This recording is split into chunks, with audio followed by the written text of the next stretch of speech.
नमस्कार मंडळी. कसं वागावं हेच कळत नाही. बघा ना, आता एकीकडं म्हणतात झाडे लावा, झाडे जगवा आणि दुसरीकडं सडेतोड झाडं तोडतात. नाशिक झालं, आता पुण्याकडे दौरा आला.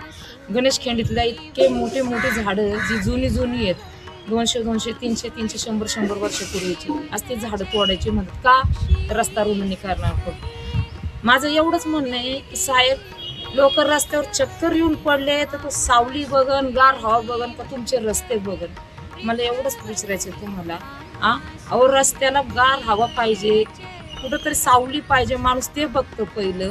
आ आणि जर गार हवा नसन तर पाऊस तरी कुठून पडन हो? जर निसर्गच तुम्ही वाचवायचा नाही म्हणता तर कुठून येणार आहे पाणी, कुठून होणार आहे पाऊस? काही दिवसांनी असं होईल ना की आपल्याला ना ऑक्सिजन घेऊन फिरायला लागेल, कारण जे ऑक्सिजन झाडं देतात ना, ती झाडच तुम्ही तोडायला निघाल्यात. आणि आज काय बोलच, आता काय बोलू तुम्हाला, हाय तेवढं चांगलं बोलू.